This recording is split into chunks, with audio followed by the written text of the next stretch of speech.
Okay, welcome back, ladies and gentlemen. Rational expressions and equations, lesson 2, simplifying rational expressions, part 2. As we work through these examples, these class examples, I would challenge you to pause the video before I do the question, attempt the question, and then start the video again and see if you end up getting the correct answer. If you're getting the correct answer each time, that's going to save you watching the video. So if you can practice ahead of time, I would strongly recommend that you do so instead of just skipping through and taking the notes, like I know many of you do. But either way, let's get at her. So remember that when we are working with these rational expressions, the first step basically is to factor all of the polynomials. If we can factor it, we might as well factor it because we're going to have to eventually anyway. Once we've got everything factored, then we determine what our non-permissible values are, or the values for which the expression is undefined, right? So we take our denominator factors and we determine which ones, what values make them 0, and those are our non-permissible values. Okay, and then remember, when we cancel things, we cancel the entire factor, not just parts of a term. So what I mean by that, for example, because it's a common mistake, x plus 2 over x plus 3, I cannot cancel these x's. Those x's are part of these common factors, or these factors. This is a factor. These are things in its entirety. This plus sign and this plus sign make them one thing. So really, if we have a binomial, we should always be putting them in brackets to help us remember that, okay? So let's go to example 1, example 1a. 4t cubed minus 9t all over 2t squared minus 3t. So our first step, of course, we're going to look for greatest common factor, always, always, always. And we can see that a greatest common factor in our top term, or our numerator, is going to be t. And in our denominator is also going to be t. Okay, so we're going to factor out a t from both of those terms. Our numerator becomes t, bracket, 4t cubed, no, squared, sorry, minus 9, all over t, 2t minus 3. Okay. Now our denominator, you can see, does not factor any further, but our numerator does. You should be able to recognize that this is a difference of squares situation. 4t squared is a perfect square, 9 is a perfect square, and they're separated by a minus. So this is a difference of squares situation. So we should very quickly be able to factor that to 2t plus 3, 2t minus 3. And there's my denominator, t, 2t minus 3. Okay. Now that I have everything factored, I need to determine my non-permissible values. So somewhere I'm going to go non-permissible values. I'm going to look at my denominator only. So let's do all the intermediate steps. T, 2t minus 3. All of this cannot equal 0, which means that each of these two parts of the term, each of these two parts, this and this, cannot equal 0. So my process is, well, if both of those factors can't equal 0, I say that t cannot equal 0, and that one's done. So there's one non-permissible value. My other non-permissible value, 2t minus 3, also cannot equal 0. So I have to solve for t here. I'm going to add 3 to both sides. I'm going to get 2t is equal to 3. And then I'm going to divide both sides by 2. Divide by 2, divide by 2. That's going to give me t cannot equal, this should be cannot equal 3 over 2. So my two non-permissible values, 0 and 3 over 2. Now, and like I said, these non-permissible values are going to come more into play when we solve rational expressions, when we have an equal sign in the equation, as opposed to expressions. But we still have to do them at this point because of a scenario in which, well, you could always say this is not possible because what if t equals 0? And then it would be undefined, right? So then that just kind of skirts you away from being able to do the question. So there's my non-permissible values for 1a. Let's go back to the question. Now my next step is to simplify. Remember, I'm going to cancel factors. So I'm going to cancel this t with this t. And I'm going to cancel this t minus 3 with this t minus 3. That leaves me with 2t plus 3. There's my final answer. Boom, boom, boom. And that is complete. Question B. 2x squared plus 5x minus 3 over 2x squared plus x minus 1. Now, this is a type of scenario in which, well, both of these I can't factor by inspection, so somewhere I'm going to have to do my factor by decomposition steps, right? So I don't have a lot of room elsewhere to do my decomposition steps, so I'm going to kind of include it all in it right here. So if we look at our numerator, top of our fraction, 2x squared plus 5x minus 3. I'm looking for two numbers that multiply together to give -6. Those same two numbers add together to give 5. Well, those two numbers are, give you a second to think, +6, -1. Okay, +6, -1. So I'm going to start my decomposition process by splitting up, or start my factor by decomposition process by decomposing the middle term. I'm going to get 2x squared plus 6x minus x minus 6. No, not 6, sorry, 3. That's my numerator. Now I'm going to do my denominator. I look for two numbers that multiply together to give, multiply together to give -2, add together to give +1. Those two numbers are 2 and -1, 2 and -1. So my denominator decomposes to 2x squared plus x minus 2x, no, sorry, minus x plus 2x, minus x plus 2x minus 1. Now for each of these, I'm going to do my t factor step. Of course, you would normally have drawn a t here to try and factor this, and a t here to try and factor this. I don't have the space, so I'm going to simply say, well, if I'm looking for my greatest common factor between these two terms, what is it? Greatest common factor between 2x squared and 6x is 2x. That's going to leave me with x plus 3.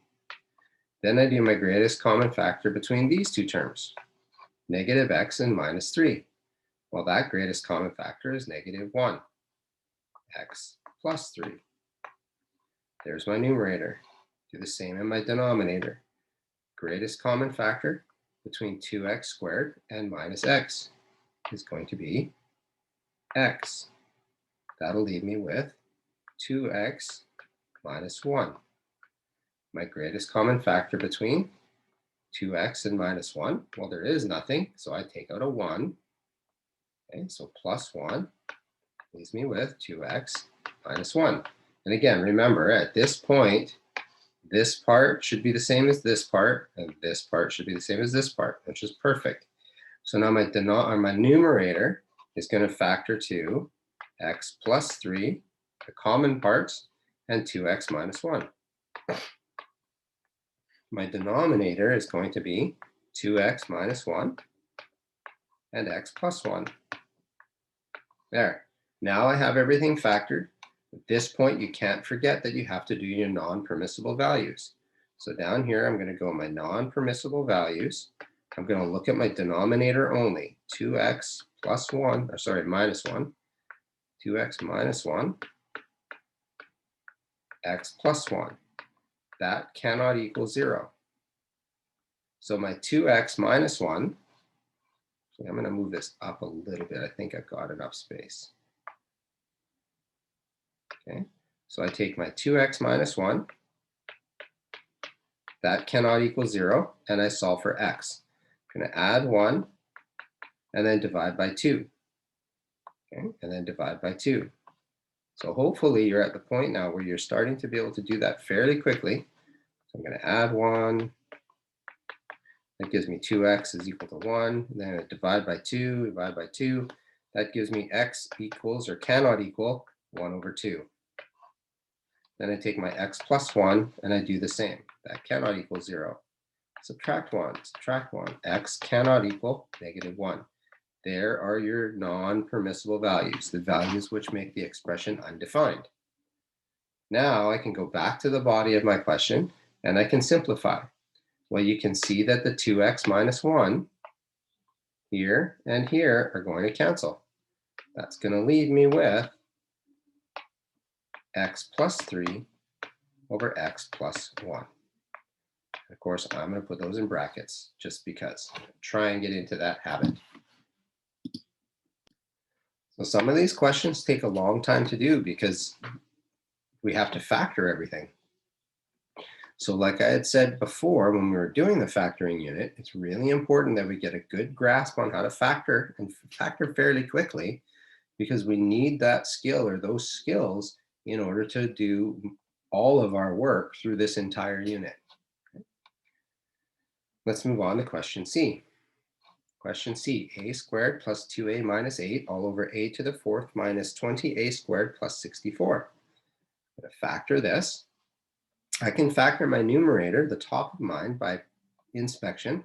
I'm looking for two numbers that multiply together to give -8, add together to give 2, positive 2.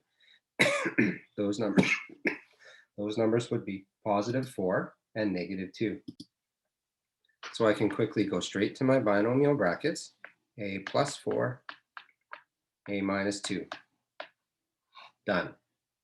Now my denominator, okay, maybe you can see that it's a perfect, or it's a, not a perfect square, but it's still factors by inspection. So two numbers that multiply together to give 64. Oops, wrong pen. Multiplies together to give 64. Those same two numbers add together to give -20. And of course, over here, maybe you're going 1 and 64, 2 and 32, 3 doesn't work, 4 works, 4 and 16, 5, 6, 7, 8 works. 8 times 8 is 64. But the only ones I can get to add together to give 20 are 4 and 16, and they both have to be negative, right? So I can say that factors, and I can say fairly confidently and quickly that factors to a minus 16, a squared, sorry, because this is a to the 4th, and then a squared minus 4. Then you think to yourself, wait a minute, nothing cancels. Then you're going to say, oh, hey, this is a binomial. A squared is a perfect square. 4 is a perfect square, separated by a minus sign. This is difference of squares. This factors. Then you look at the other part. A squared is a perfect square. 16 is a perfect square, separated by a minus. This is also difference of squares. So our denominator factors again. So if I write down my numerator, a plus 4, a minus 2, my denominator is going to factor again to a plus 4, a minus 4, my difference of squares of a squared minus 16, and a plus 2, a minus 2, which is my difference of squares of a squared minus 4. Now that everything's factored, I can look to see what my non-permissible values are. Remember, our non-permissible values are going to come from our numerator only, or denominator only. So I'm going to say, well, a plus 4 cannot equal 0, which means a cannot equal -4. A minus 4 cannot equal 0, which means that a cannot equal 4. And so on. A plus 2 cannot equal 0, so a cannot equal -2. A minus 2 cannot equal 0, so a cannot equal 2. Now these can simplify. I can say a cannot equal plus or minus 4 or plus or minus 2. So there's your non-permissible values. Sorry, it's so tiny and off to the side. Okay. Now that I have my non-permissibles done, I can do my reduction. I can cancel some stuff out. A plus 4 is going to cancel with this A plus 4. A minus 2 is going to cancel with this A minus 2. But remember, that does not leave me with 0 in the numerator. It leaves me with a 1 because when we're canceling, we're dividing. So this is 1 over A minus 4, A plus 2. And that will be complete. Okay. Moving on, example 3. Express in simplest form stating values for the variable for which the expression is not defined. So different terminology, right? Stating the restrictions, stating values that the variable is not defined, or finding non-permissible values all mean the same thing. Okay. C minus 4 and 4 minus C. It looks like everything's factored. So I'm going to say, well, 4 minus C cannot equal 0. And if I solve for this, I'm going to subtract 4. Whoops. Subtract 4, subtract 4. That's negative C cannot equal negative 4. But now I have to divide by negative 1. That means C cannot equal 4. There's your non-permissible value. But the problem comes when I come to try and simplify or cancel these. Those aren't the same, so I cannot cancel them. So I have to do that negative trick that we've used before. Okay? So I have to factor out a negative 1 from my denominator. So my numerator is going to stay as C minus 4. But my denominator, when I factor out a negative 1, it flips the signs. So it's going to be negative 4 plus C, which means C minus 4. That's my numerator. I can rearrange my denominator to be C minus 4. Now you can see those are the same. Now those would cancel.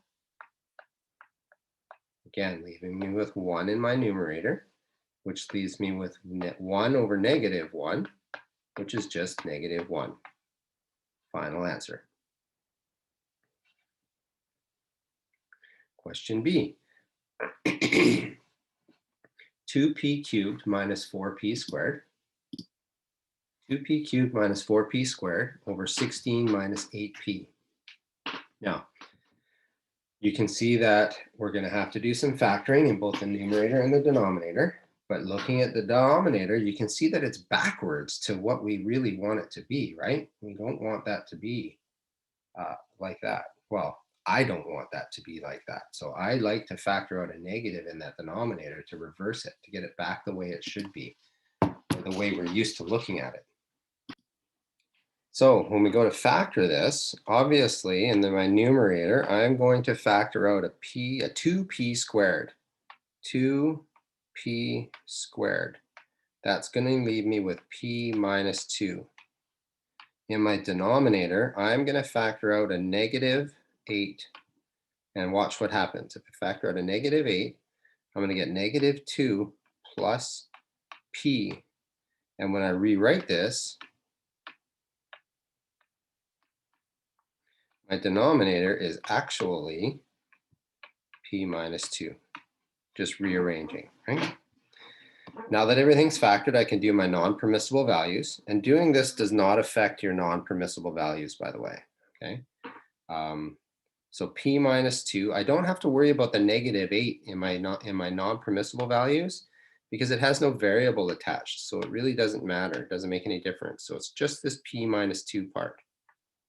So I go, well, my non-permissible values, p minus 2 cannot equal 0. So I have to add 2 to both sides. P cannot equal 2. Now that I have my non-permissible value, which is down here, right? I'm going to reduce and simplify. P minus 2 in my numerator and denominator are going to cancel. And my 2 and 8 are going to reduce. 2 and 8 reduce to 1 and 4. So technically there's a 1 there, we just never write it. Okay? That's going to leave me with, what's that going to leave me with? That's going to leave me with p squared all over 4. Negative p squared. negative p squared all over 4. Ooh, almost messed that up. Almost had a nasty negative issue. Okay, that's question B. If we look at question C now, again, you can see I'm going to do the negative trick in the numerator this time to reverse that around. Okay, so I'm going to first factor out a -1 on my numerator. I'm going to do it up here, maybe save me a spot. -1, that's going to give me, if you can see it already, it's actually going to give me 4x squared minus 1. Okay, so maybe I shouldn't do that. Maybe I'll show you all the intermediate steps. Let's do that. So if I factor a -1 out of my numerator, I'm going to get -1 times -1 plus 4x squared. And this is all going to be over. And now I have to factor this. 6x squared minus 5x minus 4. Well, I got to factor by decomposition here. I'm going to look for two numbers that multiply together to give -24. Those same two numbers are going to add together to give -5. And then you go, what are those numbers? -8, +3, right? -8, +3. So I'm going to decompose my denominator. 6x squared minus 8x plus 3x minus 4. When I rearrange my numerator, I'm going to get -1, 4x squared minus 1. And you should be able to, again, recognize that this is a difference of squares. 4x squared is a perfect square. 1 is a perfect square, separated by a minus. So I'm still going to be able to factor that numerator a little bit, right? Using my difference of squares. My denominator, I'm thinking, well, let's factor by making our t. There's our t, right? Kind of making double brackets, factor by grouping. Greatest common factor between 6x squared and 8x is 2x. That'll leave me with 3x minus 4. Greatest common factor between 3x and 4 is going to be 1 plus 1, leaving me with 3x minus 4. And these should be the same. Now, if it helps you, you might want to be doing this kind of factoring on scrap paper or off to the side somewhere. Because I know sometimes in changing the way we do some stuff, it causes some confusion. Plus, you run into a little bit of lack of space or lack of room, right? So I know that my denominators, or my numerator, is a difference of squares. So this is going to be -1 bracket 2x plus 1, 2x minus 1. My denominator is going to be 3x minus 4 and 2x plus 1. Now everything's factored. Now I have to do my non-permissible values, okay? So at this point, this is where students forget to go into non-permissible values, okay? So you always have to remember you have to do that. I'm going to take my denominator, 3x minus 4, 2x plus 1. This cannot equal 0, which means each of these terms cannot equal 0. 3x minus 4 cannot equal 0. Add 4, 3x cannot equal 4. Divide by 3, x cannot equal 4 over 3. 2x plus 1, 2x plus 1 cannot equal 0. Subtract 1, 2x cannot equal -1. Divide by 2, x cannot equal -1 over 2. There are your two non-permissible values, or your two values that make the expression undefined, or what was the other way it was asked? A restriction on the variable. Okay, restriction on the variable. X cannot equal 4 over 3, x cannot equal -1 over 2. Now I can go back to the body of my question with my red canceling pen and say, hey, you know what? This is going to cancel with this, and then it would be done. This is going to equal -1 times 2x minus 1 all over 3x minus 4. Putting everything in its nice, neat little brackets. Which takes us to over the page. So flip the page. And I think we get into a word problem. Woo-hoo. The area in meters squared of a rectangular field can be represented by the expression 12a squared plus 25 minus 7. And the length in meters of the field can be represented by 3a plus 7. Write and simplify a rational expression which represents the width of the field. Well, if this is the area, which is length times width, and this is the width, or the length, then to find the width, we need to divide, right? So like I said, if you had the area was 20, but my length was 5, to find the area or the width, I'm going to divide by 5. That gives me area, right? That's just naturally working through the reverse process of the area formula. So I'm going to take my 12a squared plus 25a minus 7 all over 3a minus 7. I'm going to divide, right? I'm going to put that in its nice little bracket. Now, of course, you can see we have to factor the numerator, right? So we look for two numbers that multiply together to give, is that negative 84? Yikes, what an ugly number, hey? Those add together to give 25. Those numbers would be 28 and negative 3. 28 and negative 3. So I'm going to decompose 12a squared plus 28a minus 3a minus 7 all over 3a minus 7. Now I'm going to factor by grouping in my top, there and there. So I'm going to go 12a squared and 28a greatest common factor is going to be greatest common factor 12 to 4a.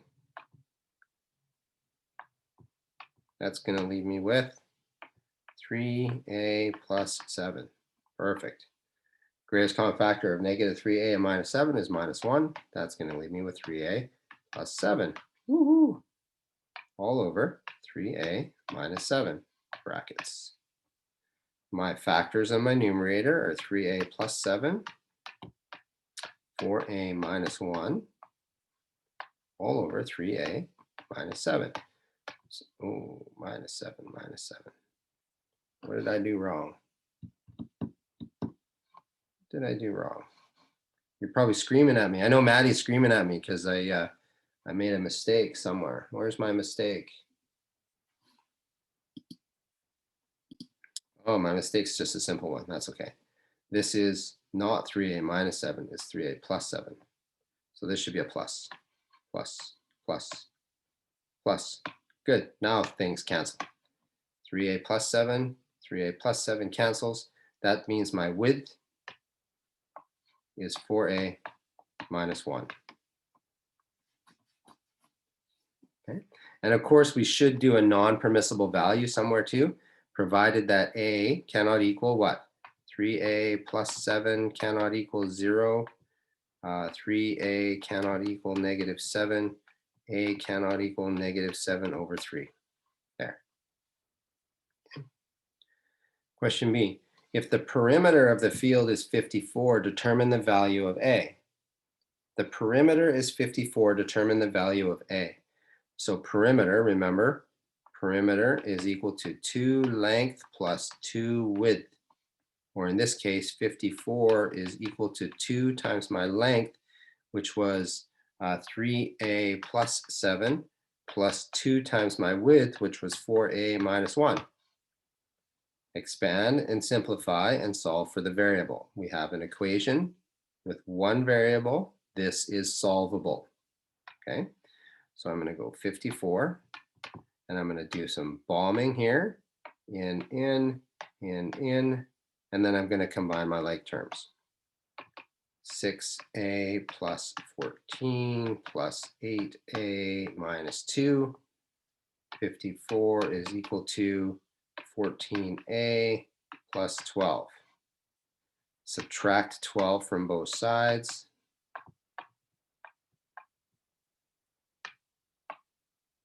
That gives me, I'm going to move over here somewhere.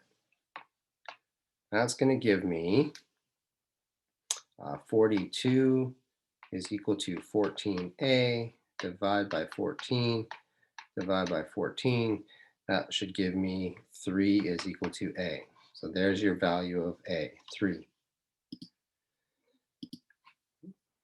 Question C, the field has to be treated with fertilizer at a cost of $202.40 per square meter. Calculate the cost of the treatment. Well, we know A now, and we know that this is equal to the area. So if I substitute A in here, I should be able to calculate the area.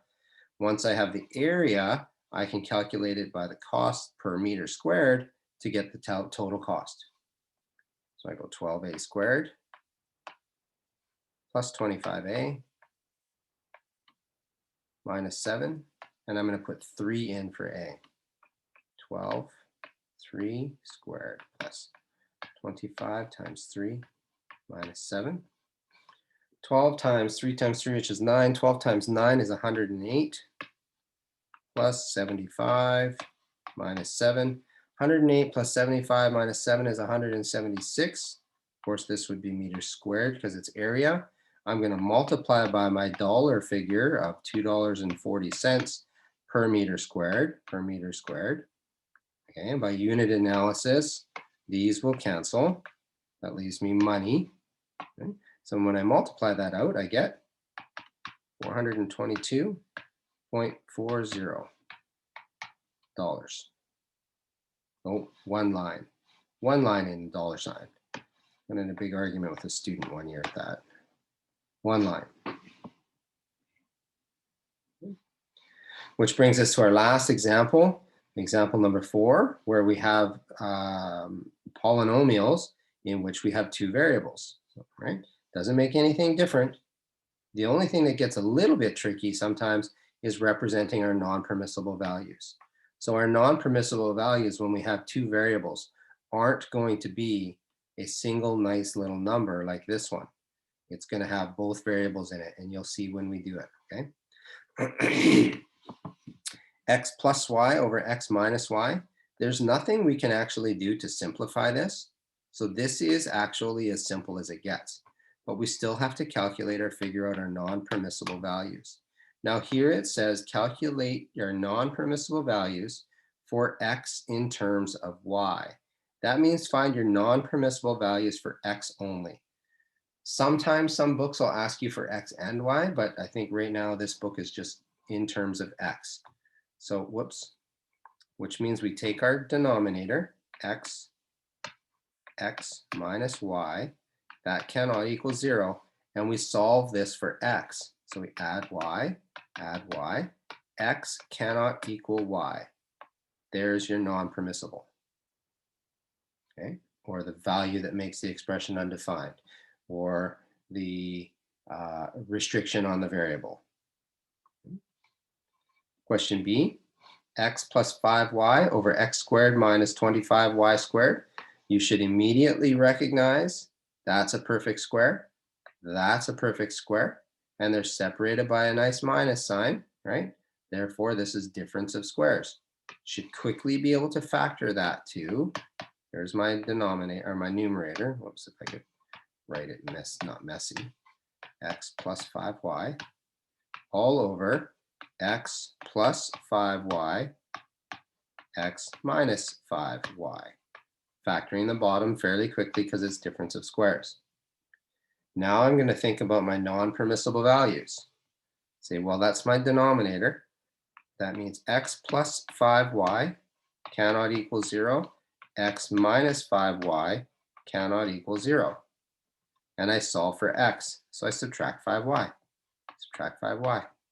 X cannot equal negative 5y. I'm going to add 5y. X cannot equal positive 5y. 2 non-permissible values. X in terms of y. Go back to the body of my question, and you can see that the x plus 5y's, these are going to cancel. That's going to leave me with 1 in my numerator, don't forget, which is going to be 1 over x minus 5y. And that would be complete. Question C, 6 times x plus y squared all over 3x to the fourth y, oh, sorry, 3x to the fourth minus 3y to the fourth. So first step, let's factor everything. Well, our numerator is factored, but we have to factor our denominator. I'm going to quickly do this off to the side over here. Over here. So I know that I'm going to factor out of 3. That's going to leave me with x to the fourth minus y to the fourth. And then you should recognize that this is difference of squares. 3x squared plus y squared and x squared minus y squared. Now here's the trick, folks. Remember in our factoring unit, when these things here were more than 2, we had to be careful after our first set of factoring. Sometimes they factor further. This part doesn't factor further, and that's my standard personal rule. If I do the plus part first, then I know it's not going to factor anymore. But this minus part, this will factor, could possibly factor. So I look at this and say, well, this is difference of squares. X squared is a perfect square. Y squared is a perfect square. They're separated by a minus sign. So this is difference of squares. So this factor, this part of my question factors again. X plus y, x minus y. But I have my original x squared plus y squared and 3. So there's my denominator factored. So if I write this out now, and I want to expand this, I'm going to give this 2 brackets so that I can see what's going to cancel with what. 6x plus y times x plus y. That's what x plus y squared means. All over 3 times x squared plus y squared, x plus y, x minus y. Now, I need to do my non-permissible values, which means that x plus y squared cannot equal 0, which means x squared cannot equal negative y squared. And then, of course, you would square root that.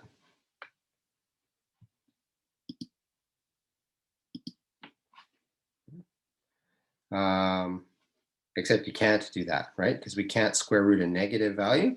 So this part of our term does not give us a non-permissible value.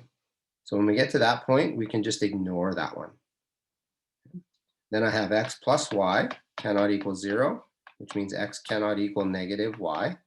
And I have x minus y cannot equal 0, which gives me x cannot equal y. Those are the 2 real possibilities. Okay? The x squared one, y squared one isn't really a possibility. Go back to the body of your question. And look, this cancels with this, and that's it. So my final answer, I would write as, oh, no, that's not it. Because 6 and 3 reduce to 2 and 1. So my final answer would be 2x plus y all over x squared plus y squared and x minus y. And you'd be done. And we're done this lesson. So keeping an eye on Scholantis and checking in on the Zoom meetings, you'll find out what questions are going to get assigned. And we will see you next time.